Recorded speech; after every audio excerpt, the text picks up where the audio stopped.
हमारे दर्शक ज़्यादातर वो लोग हैं जो भारत में एंटरप्रेन्योर बनना चाहते हैं, और इसीलिए हम सबको आपसे बहुत कुछ सीखना है, क्योंकि आपने इसे बहुत अलग अलग कार्य क्षेत्रों में कई बार किया है। हाँ। तो आज हम उनसे बात करेंगे और मैं अपने सभी सवाल उस दिशा में केंद्रित करूंगा ताकि वो इस बातचीत का फ़ायदा उठा सकें और शायद शुरुआत करें, जोखिम उठाएं और कुछ निर्माण करें।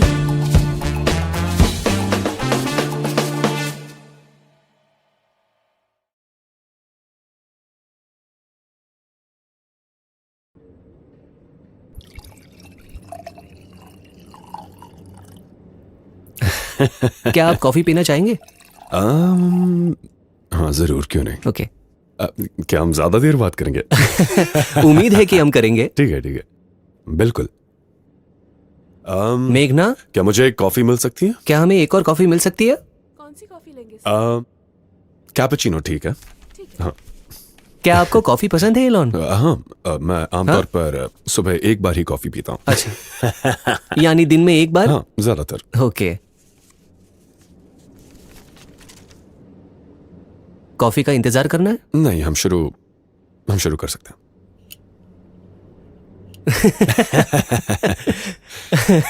तो सबसे पहले मैं कहना चाहूंगा कि जितना मैंने सोचा था, आप कहीं ज्यादा बड़े, भारी भरकम और बलवान हैं। बस करो, अब मुझे बहुत शर्म आ रही है। नहीं, वास्तव में ये सच है। हाँ, इंटरनेट पर तो मैं छोटा ही हूँ। हाँ। नहीं, असल में इंटरनेट का कितना प्रतिशत हाँ, ट्विटर पर खर्च होता है, यानी एक्स पर, इसकी कोई संख्या है? हाँ, हमारे पास लगभग 600 मिलियन मासिक के यूजर्स हैं। लेकिन दुनिया में अगर कोई बड़ी घटना घटती है तो ये बढ़ सकता है। ये 800 मिलियन या 1 बिलियन तक भी हो सकता है। अगर दुनिया में कोई बड़ी घटना घटती है तो हर हफ्ते करीब 250 से 300 मिलियन तक होता होगा शायद। ये एक बहुत ही अच्छी संख्या है। ये वो लोग हैं जो सिर्फ पढ़ते हैं, मतलब सिर्फ शब्द पढ़ते हैं। तो क्या आपको लगता है ये बदलेगा? हाँ, मतलब बहुत सारे वीडियो जरूर है हम एक्स सिस्टम पर, लेकिन इस समय वीडियो की संख्या बहुत बड़ी है। लेकिन मुझे लगता है कि एक्स नेटवर्क उन लोगों में सबसे मजबूत है जो बहुत ज्यादा सोचते हैं और बहुत पढ़ते हैं। तो यही सबसे ज्यादा मजबूत होगा, क्योंकि हमारे पास शब्द है।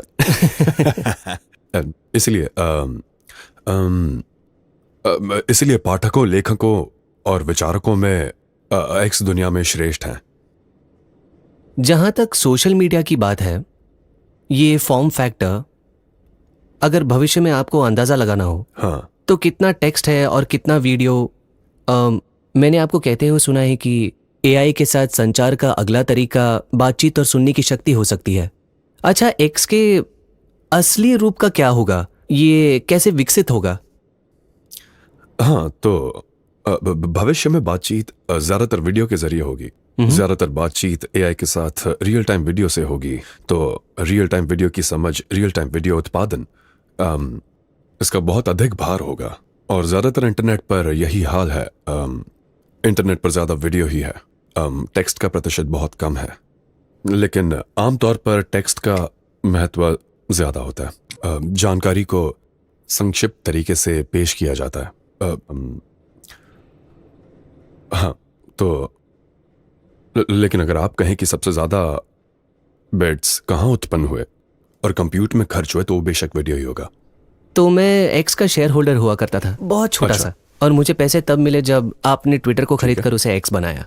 क्या ये अच्छा फैसला था? इससे आपको खुशी हुई? हाँ, ये जरूरी था। मुझे लगा कि ट्विटर एक ऐसी दिशा में जा रहा था जिसका दुनिया पर बहुत बुरा असर पड़ रहा था। और हाँ, ये आपके नजरिए पर निर्भर करता है कि कुछ लोगों को ये जैसा था वैसा ही पसंद था और अब उन्हें नहीं पसंद। लेकिन प्रमुख बात ये थी कि दुनिया के विचारधारा में ज़्यादातर लोगों के दर्जे के हिसाब से ट्विटर काफ़ी हद तक लेफ्ट को बढ़ावा दे रहा था, क्योंकि ये सैन फ्रांसिस्को में स्थित था। तो उन्होंने बहुत से राइट की विचारधारा वालों को सस्पेंड किया। उनके नज़रिए से सेंटर में बैठा व्यक्ति बहुत राइट की विचारधारा वाला होगा। अगर आप बहुत लेफ्ट हैं तो सेंटर वाला राइट ही होगा, क्योंकि ये असल में पॉलिटिकल स्पेक्ट्रम पर है। वो यूनाइटेड स्टेट्स और सैन फ्रांसिस्को में उतने ही लेफ्ट विंग है। तो मैंने जो करने की कोशिश की वो ये कि मैंने इसे संतुलित और केंद्रित बनाना चाहा। तो किसी भी लेफ्ट विंग वालों की आवाज़ को दबाया या बैन नहीं किया गया है, न ही किसी की आवाज़ को रोका गया है। पर बेशक कुछ लोगों ने कहीं और जाने का फैसला कर लिया है। पर इस समय जो हमारा ऑपरेटिंग प्रिंसिपल है हमारे एक्स सिस्टम का, वो किसी भी देश के कानूनों का पालन करना है। लेकिन देश के कानून से आगे बढ़कर हम कोई भी काम नहीं करेंगे। जब मैं सोशल मीडिया के बारे में सोचता हूँ धन्यवाद इलॉन, जब मैं सोशल मीडिया के बारे में सोचता हूँ, मुझे लगता है कि डेटा से भी पता चलता है कि आजकल के नेता सबसे कम उम्र के दर्शकों के बीच अपनी पकड़ खोते जा रहे हैं। हाँ, यहाँ तक कि इंस्टाग्राम जैसे प्लेटफॉर्म भी, जो बिल्कुल ट्विटर जैसा नहीं है, पर मेरा मतलब सभी प्लेटफॉर्म से है। अगर कोई सोशल मीडिया को दोबारा एक नए सिरे से बनाना चाहे तो फिर आपको क्या लगता है कि भविष्य के लिए क्या काम करेगा? तो अगर मैं सच कहूँ तो मैं सोशल मीडिया के बारे में इतना नहीं सोचता। मेरा मतलब है कि मैं कुछ ऐसा चाहता हूँ जहाँ एक्स के मामले में एक विश्व स्तर का मैदान हो, जहाँ लोग जो कहना चाहे कह सकें, चाहे शब्द हो, तस्वीरें हो, वीडियो हो, जहाँ एक सुरक्षित मैसेजिंग सिस्टम हो। हमने हाल ही में ऑडियो और वीडियो कॉल करने की सुविधा भी जोड़ी है। तो हम असल में दुनिया को एक सामूहिक चेतना में लाने की कोशिश कर रहे हैं। और मुझे लगता है कि ये सिर्फ ये कहने से अलग है कि सबसे ज़्यादा डोपामीन पैदा करने वाली वीडियो स्ट्रीम कौन सी है। जो सच कहूँ तो मुझे लगता है कि थोड़ी दिमागी गड़बड़ी हो सकती है। अगर आप सिर्फ ऐसे वीडियो देख रहे हैं जो एक के बाद एक डोपामीन पैदा करते हैं और जिनका कोई अर्थ नहीं है, तो मुझे लगता है कि वो अच्छे वीडियो नहीं है। ये समय बिताने का अच्छा तरीका नहीं है। लेकिन असल में बहुत से लोग यही देखना चाहेंगे। तो पूरे इंटरनेट का उपयोग न्यूरोट्रांसमीटर उत्पादन को काफ़ी बढ़ावा देगा। मेरा मतलब है दर्शकों को इसमें काफ़ी मज़ा आएगा। हाँ। और सच कहूँ तो ये एक ड्रग जैसा है। हाँ। तो लेकिन मैं इसके पीछे नहीं हूँ।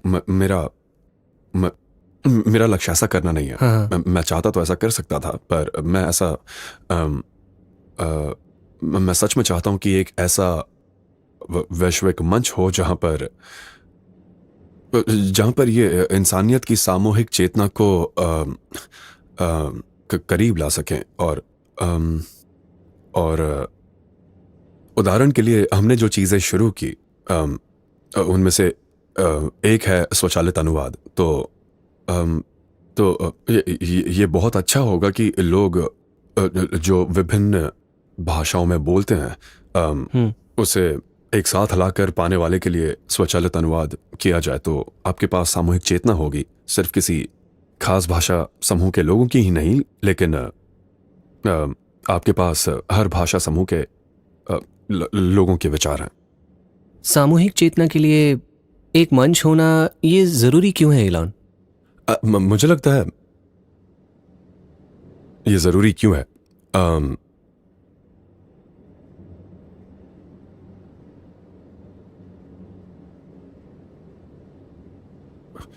मुझे लगता है आप ये भी कह सकते हैं क्यों। अगर आप इंसानों के बारे में सोचें तो इंसान में लगभग 30 से 40 ट्रिलियन सेल्स होते हैं। और आपके मस्तिष्क में खरबों सिनेप्सिस हैं।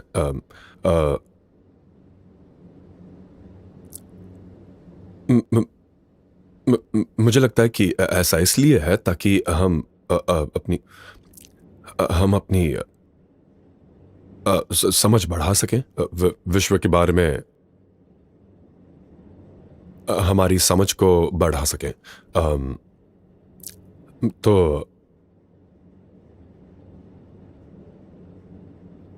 मुझे लगता है कि मेरे मन में भी यही सवाल था कि जीवन का क्या क्या मतलब है। जैसे कोई भी चीज जरूरी क्यों है? हम यहाँ क्यों हैं? ब्रह्मांड का स्रोत क्या है? अंत क्या है? ऐसे कौन से सवाल है जिन्हें हम पूछना नहीं जानते? और वो सवाल जिन्हें हमें पूछना नहीं आता शायद वही सबसे जरूरी होते हैं। तो मैं ये समझने की कोशिश में हूं कि आखिर हो क्या रहा है, हकीकत में क्या हो रहा है। क्या यही हकीकत है? तो अम, अम, जब आपने पूछा कि जीवन का उद्देश्य क्या है, तब आपको क्या जवाब मिला? हाँ, हाँ, तो मैं इस नतीजे पर पहुंचा कि ये कुछ हद तक डगलस एडम्स की Hitchhiker's Guide to the Galaxy विचारधारा जैसा है, जो 42। हाँ, वो तो ये एक फिलॉसफी की किताब है जिसे हास्य की शैली में लिखा गया। हाँ। और यहीं पर जीवन के अर्थ का उत्तर जानने के लिए और समझने के लिए पृथ्वी एक कंप्यूटर बन जाती है और इसका जवाब आता है 42। लेकिन फिर अब 42 का क्या मतलब है? और पता चलता है कि असल में सवाल ही मुश्किल है, जवाब ढूंढना नहीं। और इसके लिए पृथ्वी से भी बड़े कंप्यूटर की जरूरत है।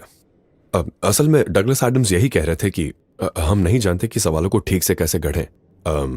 इसलिए चेतना के दायरे और पैमाने को बढ़ाकर हम बेहतर ढंग से समझ सकते हैं कि ब्रह्मांड के जवाब के बारे में हमें क्या सवाल पूछने चाहिए। क्या आप समाज की सामूहिक चेतना में विश्वास करते हैं?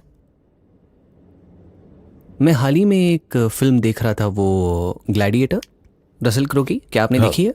हाँ। ग्लैडिएटर में रोम में जब लोग लड़ रहे थे तो भीड़ वाहवाही कर रही थी जब लोग एक दूसरे को मार रहे थे। भीड़ ने उपद्रवियों का रूप ले लिया था। देखा जाए तो उनकी कोई निजी राय नहीं थी। तो देखो, ये एक खास तरह की भीड़ है। वो वहां लोगों को एक दूसरे को मारते हुए देखने जा रहे हैं। क्या आपको शक है कि आज हम जिस समाज में रहते हैं वो बहुत अलग है? हम आमतौर पर नहीं करते। हम आपस में लोगों को मारते हुए नहीं देखना चाहते। शायद किसी नहीं, मेरा मतलब है किसी और तरीके से। शायद क्रीड़ा। तो लोग प्रतिस्पर्धा करते हैं जहां टीम्स एक दूसरे को हराने की कोशिश कर रही है, लेकिन मौत के बिना। सही कहा। तो अगर हम इंसान के बारे में सोचें तो हमारी शुरुआत एक कोशिका से हुई थी, लेकिन अब हम 30 ट्रिलियन कोशिकाओं से बने हैं।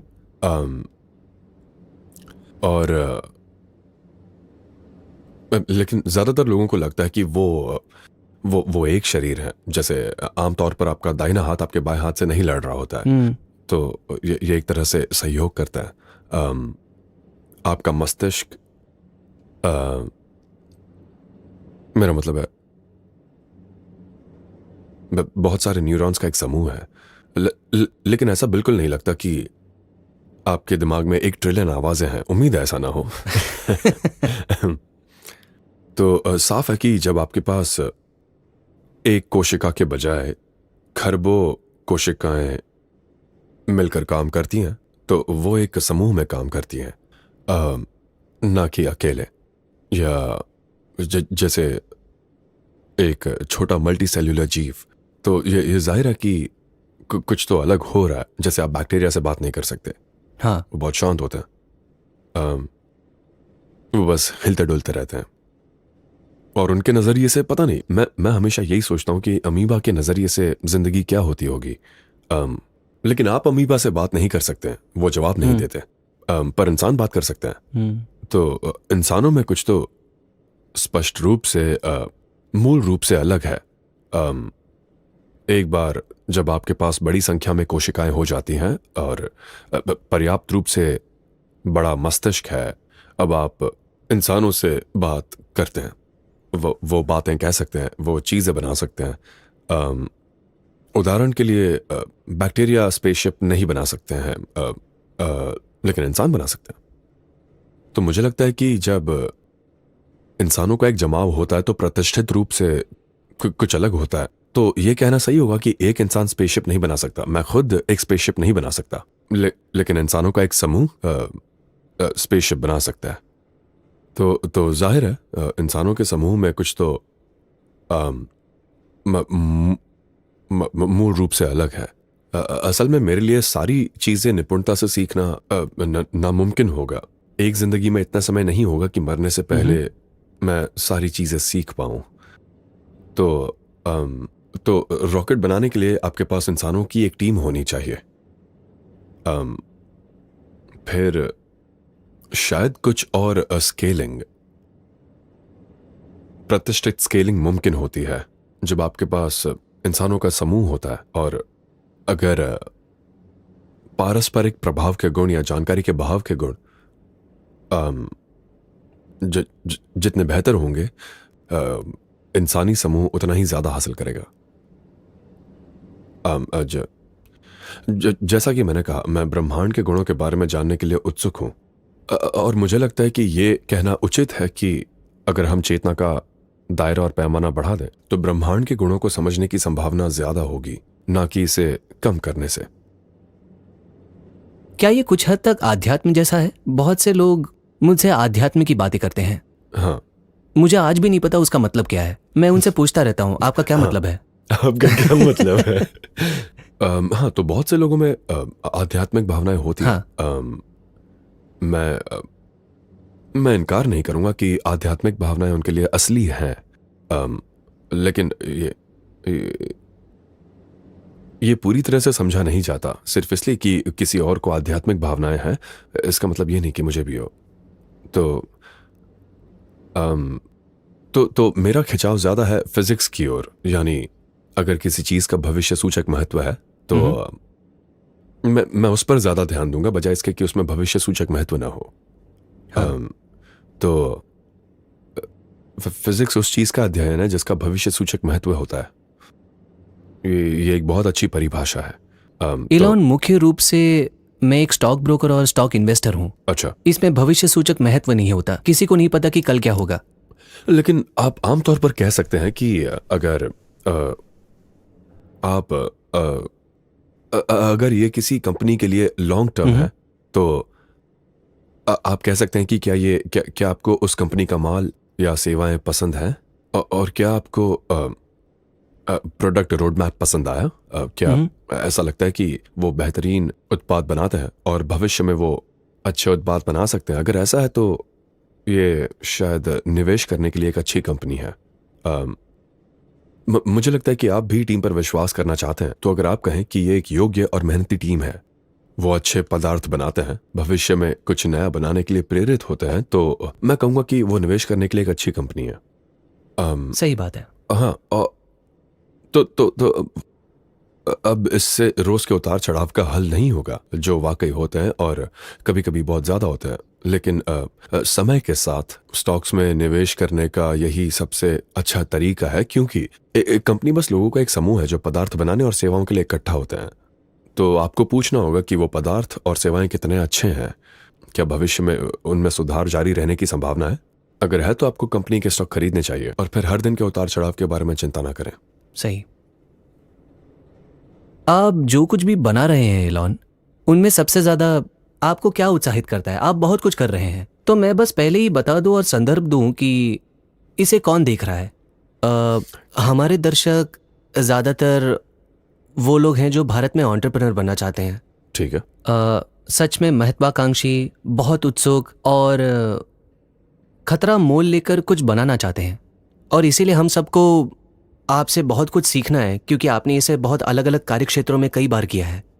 तो आज हम उनसे बात करेंगे और मैं अपने सभी सवाल उस दिशा में केंद्रित करूंगा ताकि वो इस बातचीत का फायदा उठा सकें और शायद शुरुआत करें, जोखिम उठाएं और कुछ निर्माण करें। हाँ जरूर, ठीक है। हाँ, मुझे लगता है कि सबसे जरूरी काम है उपयोगी पदार्थ बनाना और सेवाएं देना। हाँ। आप आज जो भी वस्तुएं और सेवाएं बना रहे हैं उनमें से आज आपको सबसे ज्यादा कौन सा पसंद आया?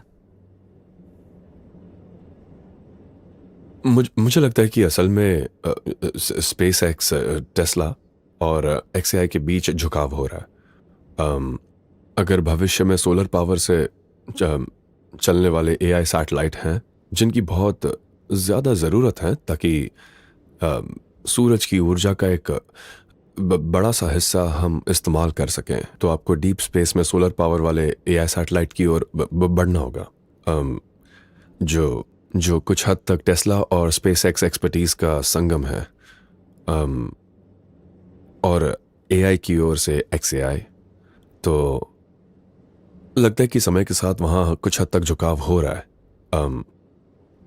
लेकिन सभी कंपनियां बहुत अच्छा काम कर रही हैं। मुझे टीम्स पर गर्व है। वो टेस्ला के साथ ऑटोनोमस ड्राइविंग पर बहुत अच्छा विकास कर रहे हैं। क्या आपने सेल्फ ड्राइविंग आजमाई है? आजमाई है? मैंने इसे वेमो में आजमाया है, टेस्ला में नहीं। ओह अच्छा। हाँ। वो हमारे पास ऑस्टिन में है यहाँ हाँ, पर। मैं तो आजमाना चाहूंगा। आप बस टेस्ला ऐप डाउनलोड कर सकते हैं। हाँ, और इसे कोई भी इस्तेमाल कर सकता है। तो इसे जरूर हाँ। आजमाना। मतलब ये काफी आसान है। हमने इलेक्ट्रिक गाड़ियों, बैटरी पैक और सोलर के साथ बहुत तरक्की की है, और सेल्फ ड्राइविंग के साथ भी बहुत अच्छी तरक्की की है। तो मूल रूप से रियल वर्ल्ड AI, मैं कहूँगा कि टेस्ला रियल वर्ल्ड AI में दुनिया का लीडर है। तो और हम अब बनाने जा रहे हैं रोबोट ऑप्टिमस, जिसका उत्पादन बड़े पैमाने पर अगली गर्मियों में शुरू होगा। और ये बहुत शानदार होगा। ये ऐसा होगा कि हर कोई खुद की मदद के लिए रोबोट का इस्तेमाल करेगा। सब चाहेंगे कि उनका अपना एक C3PO RTD हो, और ये बहुत शानदार होगा। जिंदगी आसान हो जाएगी। और फिर स्पेस एक्स स्टारलिंक प्रोग्राम के साथ बहुत अच्छा काम कर रहा है, जो पूरी दुनिया में कम कीमत पर भरोसेमंद इंटरनेट दे रहा है। उम्मीद है भारत में भी। हम भारत में काम करना पसंद करेंगे। हम अब स्टारलिंक के साथ 150 विभिन्न देशों में काम कर रहे हैं। क्या आप मुझे स्टारलिंक और उसके टेक के हाँ। बारे में बता सकते हैं? क्योंकि मैं किसी से बात कर रहा था, मुझे पता नहीं आप सैन फ्रांसिस्को की मीटा कंपनी को जानते हैं या नहीं। वो नेटवर्क इंजीनियर्स को रिप्लेस करना चाह रहे हैं, लेकिन नहीं, मुझे ध्यान नहीं है। तो वो मुझे बता रहे थे कि कैसे घनी आबादी वाले इलाकों में स्टारलिंक अलग तरह से काम करता है और कम आबादी वाली जगहों पर अलग। ये कैसे काम करता है? हाँ, तो स्टारलिंक के लो अर्थ ऑर्बिट में कई हजार सैटेलाइट हैं, और वो आवाज की गति से लगभग 25 गुना ज्यादा तेज घूम रहे हैं। वो असल में पृथ्वी के चारों ओर तेजी से घूम रहे हैं, और वो लगभग 550 किलोमीटर की ऊंचाई पर है, जिसे लो अर्थ ऑर्बिट कहा जाता है। क्योंकि वो लो अर्थ ऑर्बिट में है, इसलिए विलंबता काफ़ी कम है। क्योंकि 36,000 किलोमीटर दूर जियो स्टेशनरी सैटेलाइट की तुलना में ये दूरी देखा जाए तो ज़्यादा नहीं है। तो आपके पास हज़ारों सैटेलाइट्स हैं जो पूरी दुनिया में low latency, high speed internet दे रहे हैं, और उनका आपस में परस्पर संबंध भी है। तो कई सैटेलाइट के बीच लेज़र की कड़ियाँ होती है, तो ये एक तरह से लेज़र का जाल बनाता है। तो मान लीजिए कि अगर केबल्स ख़राब हो गई या वो कट गई, जैसे फाइबर केबल्स, तो सैटेलाइट एक दूसरे से संपर्क बना सकते हैं और कनेक्टिविटी देते हैं अगर कोई दुर्घटना हो या अगर केबल्स कट भी जाए तो। जैसे जब कुछ महीने पहले रेड सी के केबल कट गए थे, तब भी स्टारलिंक सैटेलाइट नेटवर्क बिना किसी रुकावट के काम करता रहा। तो इसलिए खास तौर पर आपदा वाले इलाकों में ये मददगार है। तो अगर किसी इलाके में कोई प्राकृतिक आपदा आई है, जैसे बाढ़, आग या भूकंप, इससे ज़मीनी इंफ्रास्ट्रक्चर को नुकसान पहुंचता है, लेकिन स्टारलिंक सैटेलाइट फिर भी काम करता है। तो आमतौर पर जब भी कहीं कोई प्राकृतिक आपदा आती है तो हम हमेशा लोगों को मुफ्त स्टारलिंक इंटरनेट का कनेक्टिविटी देते हैं। हम शुल्क नहीं लेते, हम किसी दुखद स्थिति का फ़ायदा नहीं उठाना चाहते। तो अगर कोई प्राकृतिक आपदा आती है तो हम कहते हैं कि ठीक है, ये प्राकृतिक आपदा के दौरान मुफ्त है, हम शुल्क नहीं लेते। हम ऐसी स्थिति में लोगों से पैसे नहीं लेना चाहते हैं, वो गलत है। तो बस इसलिए तो ये एक बहुत मजबूत व्यवस्था है। ये ज़मीनी व्यवस्था के लिए प्रशंसनीय है, क्योंकि सैटेलाइट बीम कम आबादी वाले इलाकों में सबसे अच्छा काम करते हैं। क्योंकि आपके पास सैटेलाइट बीम है, ये काफ़ी बड़ी है और हर बीम पर यूजर्स की एक तय संख्या होती है। तो इसलिए ये ज़मीन पर बने सेल्यूलर सिस्टम के लिए बहुत ज़्यादा प्रशंसनीय होता है। ये शहरों में बहुत अच्छे हैं क्योंकि यहाँ बहुत सारे सेल टावर हैं जो सिर्फ 1 किलोमीटर की दूरी पर है। लेकिन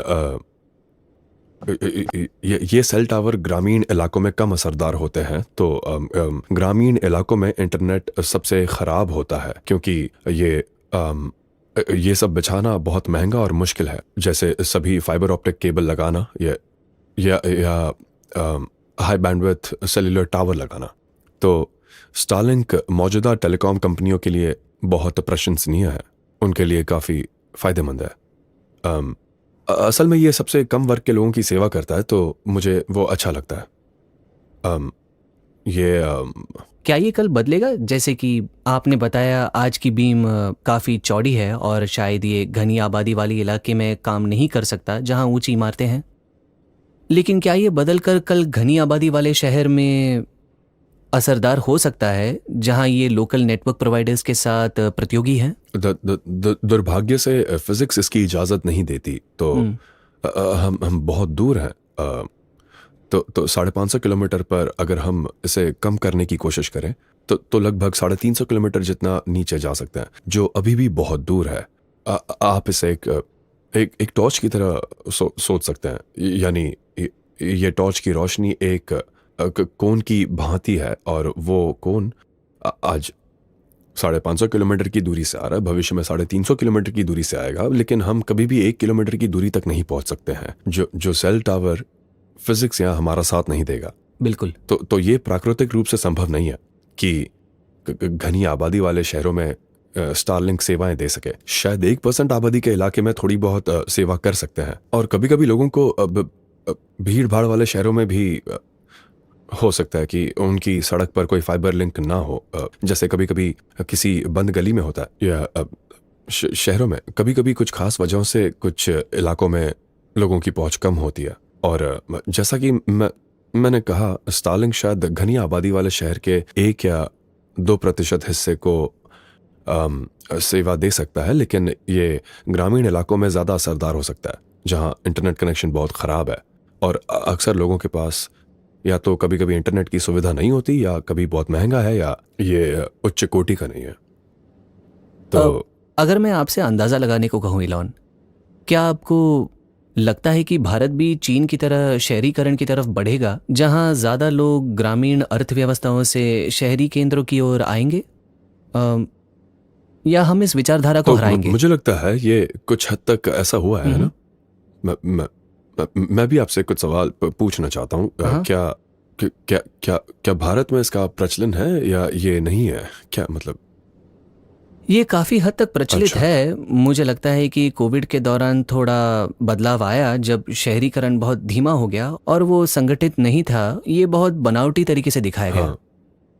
लेकिन एक सवाल पूछा जाता है कि एआई से अगर उत्पादन की बढ़ोतरी हो, और मैंने आपको यूबीआई के बजाय यूएचआई के बारे में बोलते सुना है। हाँ, मुझे लगता है हम यूनिवर्सल हाई इनकम वाले होंगे। मैं जानना चाहता हूँ ऐसी दुनिया में क्या